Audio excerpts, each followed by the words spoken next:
कवितेसाठी प्रतिभा लागते आणि या दोन गोष्टीमधला फरक आपण समजून घेतला पाहिजे. आता होतं काय की मूळ जे काव्य असतं प्रतिभावंत कविते करतात आणि बाकीचे लोक आपलं डोकं चालवून त्याच्या आधारे त्याचे नक्कल करत पुष्कळ वेळेला आपलं काव्य पुढे नेतात. आता हा धोका पूर्वी फारसा नव्हता. पूर्वीच्या काळामध्ये अशा प्रकारचे कवी नव्हते अशातला भाग नाही. म्हणजे तुकोबांनी ज्या कवीवरती आक्षेप घेतला सालोमालो नावाच्या, तो तुकोबांच्याच कवितावरून आपली कविता करायचा आणि खाली फक्त आपलं नाव घालायचं मतला. तर असा प्रकार पूर्वीच्या काळामध्ये व्हायचा. अलीकडच्या काळात हे जास्त सोपं का व्हायला लागलं? कारण अलीकडच्या काळात कृत्रिम बुद्धिमत्ता नावाची एक गोष्ट आली आणि त्याच्या आधारे तुम्ही काहीही करू शकता असं लोकांना वाटायला लागलं. तर त्यासंबंधी मला काही दोन गोष्टी आपल्याला सांगायच्या आहेत. म्हणजे हा प्रतिभेचा एक प्रांत आहे आणि हळूहळू प्रतिभा आणि बुद्धी यांच्यामधला जी सीमारेषा आहे ती हळूहळू पुसट व्हायला लागली. ब्लर म्हणतो आपण तशी व्हायला लागली. तर याच्यापासून सगळ्यांनी शिकलं पाहिजे, धडा घेतला पाहिजे. म्हणजे आता हा फरक नेमका कसा सांगायचा हे मलाही कळत नव्हतं, पण मला तो आत्तामधल्या काळामध्ये मी जी काही वाचत असतो त्याच्यातनं कळला. त्याच्यामध्ये असं झालं की रसेल नावाचा एक फार मोठा तत्त्ववेत्ता गेल्या शतकामध्ये आणि तत्त्ववेत्ता आणि विचारवंत वगैरे सगळ्यांनी महाबुद्धिमान माणूस होता. तो होऊन गेला इंग्लंडमध्ये आणि त्याचा फार दबदबा होता. तर त्याची एक मुलाखत नाही आहे, परंतु त्याच्याशी एक गप्पा मारण्यासाठी एक दुसरे तत्त्ववेत्ते गेले. त्यांचं नाव ब्रायन मॅगी. तर ब्रायन मॅगीने आपलं विचारलं गप्पांच्या ओघामध्ये की तुम्हाला आत्तापर्यंत जे लोक भेटले त्यांच्यामध्ये सर्वात बुद्धिमान माणूस कोण, द मोस्ट इंटेलिजंट पर्सन तुम्हाला कोण वाटतो? तर रसेलने एक उत्तर दिलं की त्या काळामध्ये एक फार मोठे अर्थशास्त्रज्ञ आपल्याकडे होते की आपण जगाची जी पुनर्रचना केली दुसऱ्या महायुद्धानंतर, तिचे शिल्पकार ज्यांना म्हटलं जातं अर्थशास्त्रज्ञ जॉन मायरन केन्स म्हणून आहेत. तर केन्सचं नाव त्यांनी घेतलं, रसेलने घेतलं. तर याला आश्चर्य वाटलं. म्हणजे आता कसं आहे की रसेल हा एवढा बुद्धिमान होता, परंतु कदाचित नम्रतेमुळे असा कोण म्हणेल ना की मीच बुद्धिमान आहे म्हणून सगळ्यात जास्त. म्हणून त्याने आपलं सांगितलं केन्सचं नाव. तर म्हणून त्यांनी परत त्याला छेडलं की अहो आम्ही तर तुम्हाला सगळ्यात बुद्धिमान समजतो. तर तुमचं नाही म्हटलं, माझं उत्तर तेच आहे, केन्स हा माझ्यापेक्षा बुद्धिमान आहे. मी ज्या वेळेला केन्सची चर्चा केली त्या वेळेला मी जीव मुठीत धरून बोलत असायचो इतकं. तर मग आता याला असं वाटलं की आणखीन एक वरचं नाव आपण सांगू म्हणजे रसेल जरा त्याचा आग्रह कमी होईल.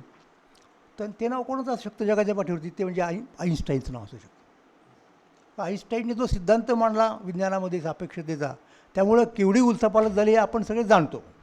तर आता हा माणूस बुद्धिमानच असला पाहिजे, सर्वश्रेष्ठ बुद्धिमान असला पाहिजे.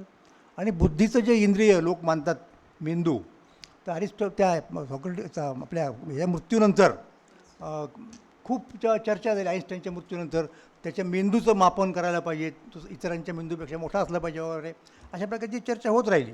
म्हणून त्याला असं वाटलं त्या मॅगीला की आता हा नाव नक्कीच घेणार आईन्स्टाईनचं. आईन्स्टाईनबद्दल तुमचं काय मत आहे असं यांनी विचारलं. तुझं म्हटलं माझं तेच मत आहे, मी आत्ता जे सांगितलं ते की केन्स हा आईन्स्टाईनपेक्षा बुद्धिमान आहे. आता मात्र हा खूप अस्वस्थ झाला. मग रसेल त्याला पुढे म्हणाला. त्यातला मुद्दा असा आहे की रसेल आपल्या आईन्स्टाईनकडे अशी एक फॅकल्टी होती, तिला आपण इंट्युशन म्हणतो, की त्याने जे सिद्धांत मांडले त्या सिद्धांतामध्ये तार्किक विचारांपेक्षा प्रातिभ सिद्धांत स्फुरण्याला जास्त महत्त्व होतं.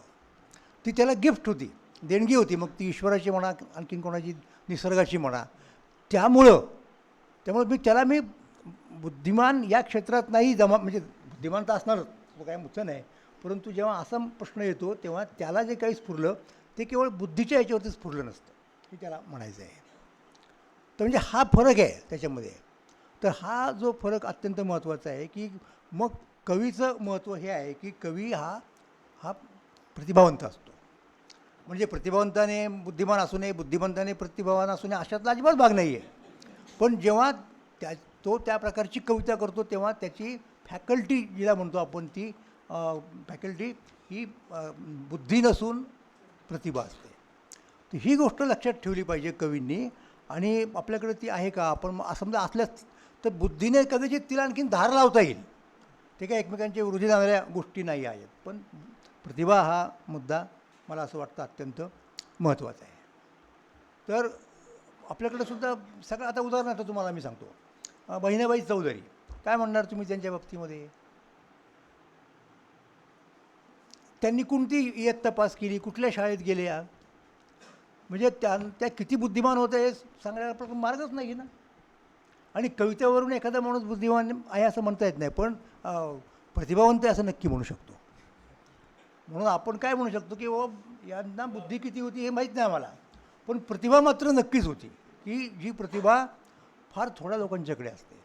म्हणजे ज्यावेळेला सोपानदेव चौधरींनी ते कवितांची वही बहिणाबाईंच्या, म्हणजे त्यांच्या मातोश्रींच्या, ही नेली आणि आचार्यांना दिली, हे जरा वाचा म्हणून, माझ्या आईने लिहिलेल्या कविता आहेत. तर सोपानदेव जरा बिचकत दचकत गेले की काय असेल आपल्या आईच्या कविता असून खेड्यातले बाई ओव्या वगैरे वाचणं, अभंग वाचणं, ऐकणं एवढेच तिचा व्यासंग. आणि आत्र्यांनी ते वाचल्यानंतर आत्रे म्हणाले की सोपानदेव तुम्ही गुन्हा केला मोठा, इतके दिवस हे मराठी सारस्वतापासून लपून ठेवलं. तर ही प्रतिभा आहे. तर प्रतिभा असणाऱ्या लोकांची अशा पद्धतीने दखल घेतली जाणं हे समाजासाठी अत्यंत महत्त्वाचं आहे. प्रत्येक गोष्ट आपल्याला उपयुक्ततेच्या याच्यावरती नाही जोखून घेता येत. म्हणजे दिलीप चित्रे यांचा एक लेख होता, कवी काय करतो. आता खरंच कुठल्याही कवीला विचारा, काय त्याला अवघड जाईल प्रश्न उत्तर देणं. हो, काय करतो कवी खरंच. तर त्याच्यावरती चित्रांचं भाष्य आहे, मी त्या तपशिलात जात नाही, परंतु हे काहीतरी एक वेगळं स्थान नक्कीच कवीला आहे. आणि म्हणून अशा प्रकारे त्या कवींची अशा पद्धतीने दखल घेणं, त्यांना एक व्यासपीठ उपलब्ध करून देणं, वाचक उपलब्ध करून देणं आणखीन महत्त्वाचा मुद्दा, आणि त्यांच्यावरती एक चर्चा महिन्यातून एकदा का होईना घेणं, हे अत्यंत महत्त्वाचं काम वाचक पीठ करत आहे. त्याबद्दल वाचक पीठाला मी नक्कीच धन्यवाद देतो, कौतुक करतो, अभिनंदन करतो, शुभेच्छा देतो. जे काही शक्य ते सगळं त्या ठिकाणी मी करतो आपल्या चौकटीमध्ये. आता आणखीन एक मला मुद्दा सांगायचा आहे, तो एकच सांगेन आणि मी थांबेन. दासू वैद्य यांच्या कवितांचा मी चाहता आहे, आणि आपल्यापैकी अनेक लोक असणारच, अनेक वाचक चाहते आहेत, हा काही प्रश्न नाहीच आहे मुळात. त्यांचं एक वैशिष्ट्य मला वेगळं सांगायचं आहे की त्यांनी अभंग रचना केली, दासूचे अभंग. आणि मला हे फार महत्त्वाचं वाटतं, हे जे यांनी मगाशी फुल्यांचं सांगितलं का नाही, अखंड, हो अखंड म्हणजे अभंगच आहेत. म्हणजे छंद वृत्त यांच्या दृष्टीनं जर पाहिले ना, आणि त्यासाठी महात्मा फुलेंनी तुकोबांच्या गाथेची अनेक पारायणे केलेली आहेत, त्यांच्या चरित्रात नमूद आहे. म्हणजे तुकोबांच्या नंतर ताकदीचे अभंग किती लोकांनी केले असतील हे जर तुम्ही पुढे मोजायला लागलात, विशेषतः संत परंपरा संपल्यानंतर, कारण संत निळोबा हे शेवटचे संत वारकरी परंपरेतले, त्याच्यानंतर संत नाही झाले, तर मग तिथे तुम्हाला नाव फुल्यांचंच पहिल्यांदा घ्यावं लागतं, की त्यांनी हे पकड त्यांची एवढी होती आणि इतक्या पद्धतीनं त्यांनी ते हाताळलं. त्या तपशिलात जात नाही मी, परंतु ते आहे. तसं नंतरच्या काळातसुद्धा अभंग रचना करणाऱ्या लोकांच्यामध्ये तुम्हाला नक्कीच दासू वैद्यांचं नाव घ्यावं लागेल. पण आता बाकीच्या त्यांच्या रचनांबद्दल मीनाक्षीताई बोलतील, आपल्यातले लोक बोलतील, ते काय बोलायचं ते बोलतील, पण आता इथे हा मला मुद्दा सांगायचा आहे. आणि हे का महत्त्वाचं वाटतं मला आत्ता, की अभंग नावाची जी गोष्ट आहे ना, ती मराठी भाषेची प्रकृती आहे. मराठीच्या स्वरूपाला, भाषेच्या स्वरूपाला, भाषेच्या स्ट्रक्चरला, भाषेच्या व्याकरणाला, जे काही असेल ते भाषाशास्त्राचे सांगतील, तिला एक अनुकूल आणि अनुरूप असं जर काही असेल, कवितेचं वृत्त, छंद काय, तर ते अभंग आहे आणि ओवी. त्यामुळं मराठीची प्रारंभिक जो मराठीचा विकास झाला साहित्याचा, तो याच दोन छंदामधून झाला ना, ओवी आणि अभंग. हे नंतर जे काही म्हणतो आपण, ते नंतर हळूहळू आतमध्ये आपण त्यांना घेतलं दुसऱ्या भाषांच्या प्रभावामधून, आणि ती चांगलीच गोष्ट केली ना. म्हणजे आपण बोले बोले वसंत तिलका आहे ना, शार्दूल विक्रीडितं, असं ते म्हणतानासुद्धा लोकांना जरा त्याची चुकते की काय आपली ध्रस्व दीर्घ असं वाटतं. तर ह्या ज्या गोष्टी आहेत ना, तर पहिल्यांदा ओवी, नंतर अभंग आणि मग पोवाडा, हे मराठीचे नैसर्गिक वाङ्मय प्रकार आहेत, मराठी कवितेचे विशेषतः. जसं सांगायचा मुद्दा असा आहे की आत्ता ही चर्चा झाली की मराठीमध्ये गझल वगैरे हे वृत्त कशी आली, केव्हा आली, कुणी आणली. खलील मोमीन उत्तम गझल लिहितात, आपण सांगितलं की ते माधव ज्युलियनमुळं आली. काहींचं म्हणणं असं आहे त्या तपशिलात जायचं कारण नाही, पण पेशव्याच्या काळात कोणीतरी मराठीत ते करत होतं वगैरे. पण ते काही का असेना. मग अलीकडच्या काळात सुरेश भटांच्यामुळं किंवा आणखीन काही काही कवी आहेत, माधव ज्युलियन त्याच्या आधी. तर मराठीमध्ये तशी का होत नाही असा प्रश्न तो विचारतो ना आपण, की अरबी, पर्शियन, उर्दू, तर त्या भाषांची प्रकृती तशी आहे, त्या याला अनुकूल आहे. बरोबर आहे. तशी मराठीची प्रकृती म्हणजे अनुकूल मुळात नसणारच आहे. तर ती करणं हे कवीचं कॉन्ट्रीब्युशन आहे. म्हणजे कवीला तो सामर्थ्यवान कवी असेल, प्रतिभावंत कवी असेल, त्याची भाषेवरती पकड असेल, तर तो तुमचा वाङ्मय नकाशा बदलू शकतो. तर हे उदाहरणार्थ अविनाश कदमसारख्या लोकांच्या पुढे आव्हान आहे,